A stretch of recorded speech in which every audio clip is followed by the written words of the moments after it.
dakwah Quran, dakwah edit, dakwah tematik. Bismillahirrahmanirrahim. Ada satu fenomena teman-teman sekalian yang kita semua bisa lihat di depan mata kita, yaitu masalah kematian. Risalah ini akan kami sampaikan kepada orang yang sehat dan sakit, orang yang kaya dan juga miskin, para pemimpin dan masyarakat, orang cerdas dan juga orang yang bodoh, laki-laki dan perempuan, anak kecil ataupun orang dewasa. Ingatlah saudaraku, kita akan mengakhiri kehidupan dunia ini. Ada batas waktu di mana kita semua akan meninggalkannya. Semua yang kita kumpulkan dari rumah yang mewah, kendaraan yang kita banggakan, pasangan hidup, apa saja dari pakaian, bahkan perlengkapan dan pernak-pernik kehidupan ini, semuanya akan ditinggal. Pasti kita akan meninggalkannya. Nabi SAW bersabda dalam sebuah hadis yang sahih, kalau anak Adam meninggal dunia, akan ikut bersamanya ke kuburan tiga: keluarganya, hartanya, dan amalnya. Serta akan pulang dua, keluarganya akan pulang.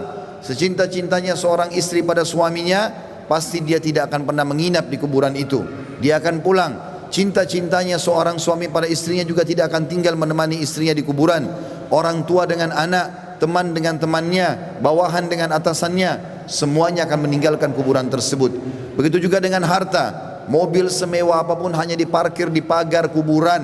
Setelah itu akan dibawa pulang menjadi warisan. Yang tinggal bersama kita hanya satu, amal kita, yang selama ini selalu kita lalaikan. Mikrofon masjid dengan keras, panggilan dari Allah, hayya 'alas shalah, hayya 'alal falah, ayo salat, ayo menuju kepada kemenangan, kita lalaikan. Orang miskin yang mengetuk-ngetuk kaca mobil, di sebelah rumah orang miskin tidak makan, mengulurkan tangannya, lalu syaitan membisikkan kuping kita mengatakan orang itu masih muda, masih kuat, lalu kita mengiyakan syaitan sehingga kita tidak mengeluarkan sedekah tersebut. Al-Quran hanya menjadi hiasan, berbangga-bangga dengan kertasnya, dengan sampulnya yang bagus, penerbitnya yang dikenal, atau yang bestseller yang dijual di pasar-pasar. Bukan lagi berfungsi sebagai ayat-ayat Allah, peringatan yang harus dibaca dan jadi prinsip hidup, hanya menjadi sebuah kenangan saja. Begitu juga dengan orang tua yang dilupakan, hanya kena jabatan yang sudah naik, harta yang sudah mulai melimpah, memiliki pasangan yang cantik, anak-anak yang banyak, sehingga orang tua di kampung halaman dilupakan. Telepon pun hanya setahun sekali. Tidak ada lagi kejar pahala dan surga dari kedua orang tua. Padahal seorang salafus saleh pernah menemukan salah satu orang tuanya meninggal, lalu dia menangis terisak-isak. Kemudian murid-muridnya menanyakan, kenapa anda menangis? Kata dia, sungguh satu pintu surga sudah tertutup untukku, maka tertinggal satu lagi. Dan sekian banyak fenomena dalam kehidupan kita yang kita lalaikan, saudaraku seiman. Dengarkan dan renungi baik-baik bagaimana Allah mengingatkan dalam kitabnya tentang masalah hari pulang ini. Yang pertama disebutkan di dalam Al-Quran surah Al-Baqarah ayat 281. Allah berfirman, dan kekal ditilawakan oleh orang-orang beriman sampai hari kiamat. A'udzu billahi minasyaitonir rajim. Wattaqu yawman turja'una fihi ila Allah, thumma tuwaffa kullu nafsin ma kasabat wa hum la yudhlamun. Takutlah kalian, persiapkanlah diri kalian, fikirkanlah baik-baik, masuk semua dalam makna wattaqu. Hati-hatilah kalian dengan hari di mana kalian akan dikembalikan kepada Allah. Kemudian setiap jiwa akan diberikan balasan dan laporan dari amal-amalnya, baik ataupun buruk, dan mereka tidak akan dizalimi sedikit pun. Kalau hari ini teman-teman kita melihat seseorang kerabat kita, teman sejawat kita, partner bisnis kita dibungkus dengan kain kafan dan meninggal, dan kita mengantar ke kuburan sebagaimana mungkin itu sudah pernah kita lakukan, maka satu waktu nanti kita yang akan diantar. Teman-teman sekalian masih malas sholat, sholatlah teman-teman sebelum anda disolati oleh orang-orang. Banyak orang meninggalkan saf pertama masjid, padahal itu keutamanya sangat besar, tapi dia menunggu dia akan disolati di saf pertama pada saat meninggal dunia. Ini kerugian, penyesalan akan datang terakhir, saudaraku seiman.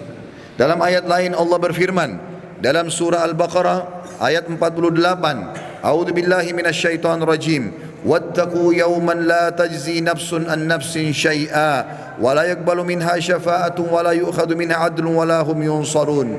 Hati-hatilah kalian, perhatikan baik-baik, renungi baik-baik kata Allah. Hari di mana tidak ada lagi jiwa bisa membantu jiwa yang lain, dan tidak akan diterima lagi rekomendasi-rekomendasi, pertolongan-pertolongan, dan juga tidak akan pernah ada yang bisa memenangkan. Di dalam ayat yang lain juga Allah mengingatkan surah Luqman, surah nomor 31 dalam Al-Quran ayat 33. A'udzu billahi minasyaitonir rajim. Ya ayyuhan nas ittaqu rabbakum wakhshaw yawman la yajzi walidun an waladihi wala mauludun huwa jazin an walidihi syai'a. Inna wa'dallahi haqqun fala taghurrannakumul hayatud dunya wala yaghurrannakum billahil garur. Artinya, hai sekalian manusia, wahai manusia, Allah panggil. Dan saya ingatkan lagi di atas mimbar ini, Allah memanggil semua kita tanpa mengenal sukunya, bangsanya, jabatannya, status sosialnya, ataupun laki-laki dan perempuan, muda ataupun tua. Allah mengatakan, wahai manusia, takutlah kalian kepada Tuhan kalian, dan khawatirlah terhadap hari di mana tidak akan ada lagi pertolongan, tidak ada orang tua bisa menolong anaknya, dan tidak lagi anak-anak bisa menolong orang tuanya. Sesungguhnya janji Allah pasti benar. Jangan kehidupan dunia melalaikan kalian, dan jangan sampai kalian terlalaikan. Allah subhanahu wa ta'ala mengingatkan di ayat yang lain, surah Al-Muzammil, surah nomor 39 ayat 17 sampai 19. Allah berfirman, a'udzubillahi minasyaitonir rajim. Fa kaifa tattaquna in kafartum yawman yaj'alul wildanu shiba. Bagaimana kalian bisa memungkiri hari di mana anak kecil pun bisa menjadi tua tiba-tiba? As-sama'u munfatirum bih, pada hari kiamat nanti maka langit-langit pun akan pecah. Kana wa'duhu maf'ula, dan itu janji Allah pasti akan terjadi. Inna hadhihi tadhkirah, ini adalah peringatan yang sangat bermanfaat. Faman syaa'a attakhadha ila rabbih sabila, siapa yang berakal maka dia segera mengambil jalan menuju ke Tuhannya. Saudaraku seiman, ada seorang soleh dulu kaya raya di zaman tabi'in di Irak. Dia lagi duduk di kebun kurmanya. Orang ini kebetulan sering ibadah, rajin sekali ibadah. Satu waktu dia pernah lalai beribadah. Ada beberapa waktu dari amal-amal sunnah yang dia tinggalkan, bukan amal wajib. Lalu kemudian di kebun kurmanya dia duduk, dan seringkali dalam beberapa hari di mana dia lalai itu, dia mengurus pegawainya memetik kurma-kurma yang masih segar, ditaruh di depannya, lalu dia menyuruh semuanya bubar untuk dia nikmati sendiri kurma itu. Pada saat dan kebunnya ini ditutup dengan pagar yang sangat tinggi, tidak ada yang bisa masuk, penjagaan yang sangat ketat. Maka pada saat dia lagi duduk menikmati kurma tersebut, tiba-tiba di depannya semak belukar ya, bergerak seakan-akan ada orang. Maka dia sambil marah mengatakan, siapa kamu? Begitu beraninya kamu masuk ke dalam kebunku tanpa izin. Maka tiba-tiba keluar dari semak belukar tersebut orang yang dia tidak kenal. Lalu orang itu mengatakan, sesungguhnya aku adalah sosok yang tidak butuh izin untuk datang ke tempat siapapun. Aku sosok yang selalu ditakuti oleh seluruh raja-raja dan orang-orang yang membongkok atau menyombongkan diri. Aku sosok yang selalu kalau datang tidak pernah terlambat dalam menyelesaikan urusanku. Maka tiba-tiba orang soleh dan kaya ini menundukkan matanya yang tadinya melotot karena merasa marah, tiba-tiba dia ketakutan. Lalu dia mengucapkan kalimat, apakah Allah masih memberikan aku kesempatan untuk kembali? Maka dia pun, orang itu pun mengatakan, masih ada beberapa waktu untukmu, maka bertaubatlah. Tiba-tiba orang itu menangis, kemudian dia angkat kepalanya, orang yang tadi menyampaikan berita itu sudah hilang. Teman-teman sekalian, kita tidak butuh menunggu kita sakit masuk ke ruangan ICU baru mati. Kita juga tidak butuh teman-teman sekalian untuk menjadi tua dan ubanan semua rambut kita baru kita meninggal dunia. Kita tidak butuh tiba-tiba teman-teman stroke ataupun tubuh kita melemah atau kulit kita keriput baru kita meninggal dunia. Berapa banyak anak kecil yang masih muda pada saat ajalnya datang semuanya meninggal dunia. Mati fenomena yang tidak bisa kita menghindar darinya. Perhatikan baik-baik, Allah berfirman di dalam surah Al-Imran, surah nomor 3 ayat 185. A'udzubillahi minasyaitonir rajim. Kullu nafsin dha'iqatul maut wa innama tuwaffawna ujurakum yawmal qiyamah wa man zuhziha 'anil nari wa udkhilal jannata faqad faz wa mal hayatud dunya illa mata'ul gurur. Semua yang bernyawa pasti merasakan kematian, dan mati adalah terlepasnya ruh dari jasad seseorang dan pindahnya dia ke alam abadi akhirat sana. Dan setiap jiwa akan diberikan balasan pada hari kiamat sesuai dengan amalnya. Maka siapa yang bisa diselamatkan pada hari kiamat dari api neraka, kemudian masuk ke dalam surga, sungguh dia telah beruntung. Ketahuilah, kehidupan dunia hanyalah kehidupan yang menipu belaka. Di dalam ayat lain Allah mengingatkan juga dalam surah Al-Anbiya, wahai para orang ragawan yang merasa badannya berotot, kuat, segar, atau orang-orang yang menjaga kesehatannya dengan vitamin yang mahal, tidak akan bermanfaat pada saat ajal datang. Wahai orang-orang yang merasa hartanya banyak, orang yang selalu memerintahkan banyak pegawainya, sadarlah teman-teman sekalian bahwasanya itu hanya sebentar. Semua ada pertanggungjawabannya. Allah mengingatkan dalam surah Al-Anbiya, surah nomor 21 ayat 35, A'udzu billahi minasyaitonir rajim.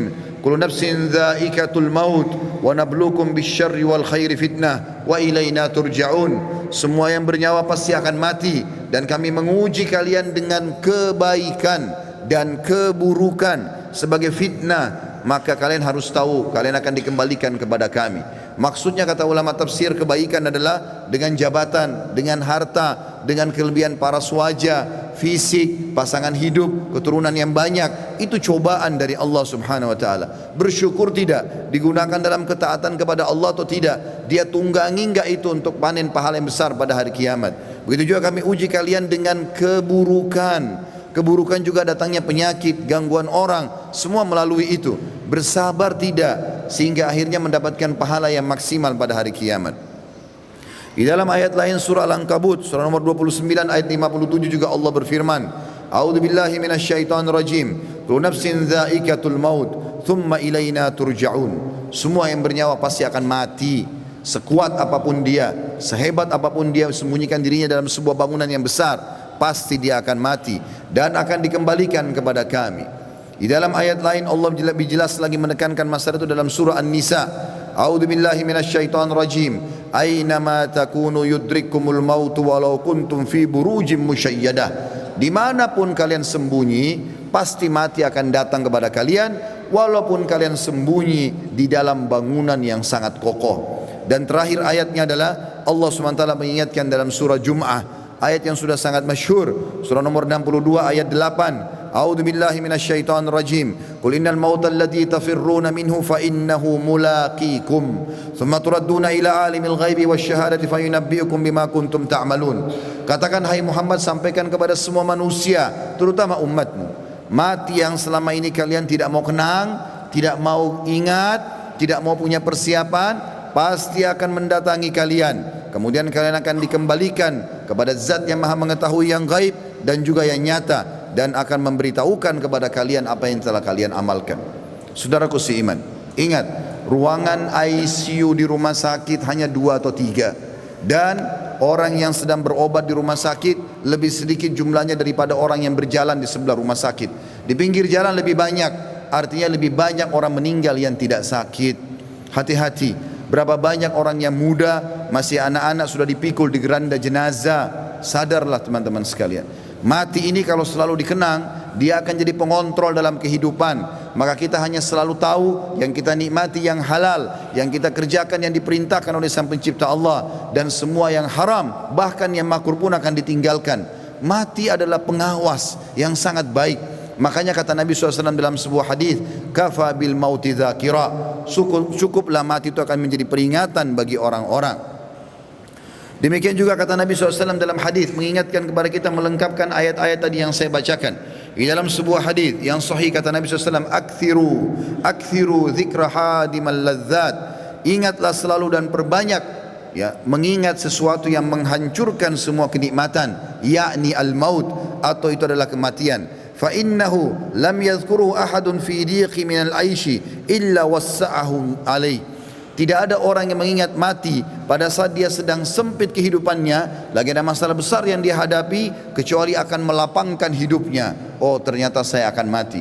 Maka penyakitnya jadi ringan, utang-utang yang berat pun jadi ringan, dan dia berusaha untuk menyelesaikan sebelum mati menyambutnya. Wala dzakarahu fi sa'atin illa dayyakahu alaihi. Dan siapapun yang mengingat pada saat dia lagi lapang, maka dia pun akan berhati-hati menyempitkan semua celah-celah di mana dia bisa melakukan perbuatan yang haram.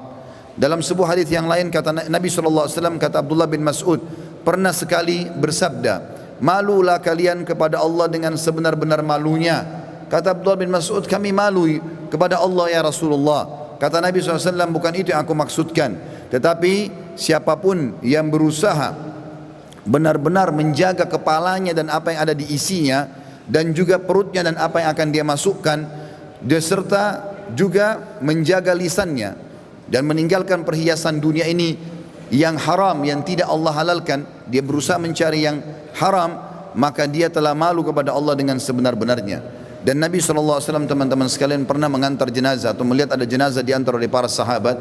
Kemudian Nabi SAW menanyakan apa yang mereka kerjakan, lagi ngerumun. Kata para sahabat, menggali kuburan ya Rasulullah, akan masukin jenazah. Maka kata para sahabat, tiba-tiba kami lihat Nabi SAW bersegera ke sana, kemudian duduk di depan liang lahat tersebut, lalu meletakkan lutut beliau ke tanah. Lalu saya pun datang, kata Al-Bara' ibn Azib radhiyallahu anhu perawi hadis ini, saya pun datang lalu menanyakan, kenapa ya Rasulullah? Maka saya melihat Nabi SAW tidak menjawab dan meneteskan air mata sampai tanah itu basah. Lalu beliau mengatakan, wahai saudara-saudaraku, untuk ini kalian harus punya persiapan. Hasan Basri rahimahullah, seorang ulama tabi'in, pernah mengantar jenazah, lalu dia berzikir. Sambil berzikir ada seorang anak muda di sebelahnya bertanya kepadanya, lagi ngantar jenazah, wahai imam, kalau imam itu kita kiai sekarang, wahai imam, kenapa anda berzikir? Sampaikan kepada saya, bukankah kita lagi ngantar jenazah? Kata beliau, wahai anak muda, berzikir ya, atau diamlah, karena sungguhnya yang sedang kita antar sudah tidak bisa berzikir lagi. Juga Uwais Al-Qarni pernah berkata, wahai penduduk Kufa, salah satu tabi'in yang masyhur, yang kata Nabi SAW, afdal tabi'in adalah Uwais Al-Qarni, seorang yang sangat saleh dan berbakti pada ibunya. Dia mengatakan, wahai penduduk Kufa, kota yang dia meninggal di sana, sesungguhnya kalau kamu sedang tidur, kamu sedang berbantalkan kematian. Oleh karena itu, kalau kamu masih sempat bangun, maka ketahuilah kau satu waktu tidak akan bangun lagi. Begitu juga dengan Al-Lubaydi. Al-Lubaydi ini seorang tabi'in yang menyeriwayatkan tentang Abu Ishaq rahimahumullah. Dia mengatakan, aku selalu melihat Abu Ishaq mengeluarkan dari kantongnya sekertas-kertas, selalu membaca, setiap habis sholat dibaca sama dia.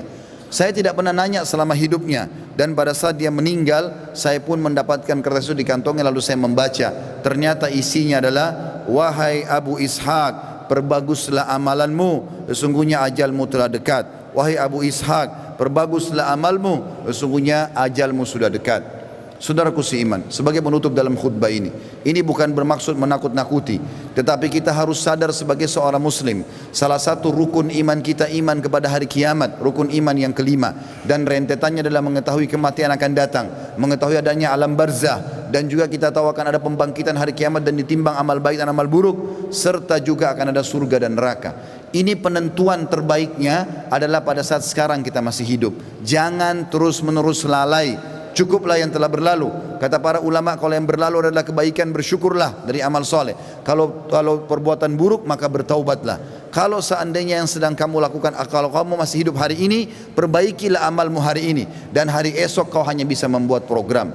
Oleh karena itu teman-teman sekalian, hati-hatilah dengan masalah-masalah seperti ini. Sebaiknya setiap muslim harus sadar, memperbanyak mendalamakan ilmu agama dan beramal soleh, serta bertobat dari dosa-dosanya.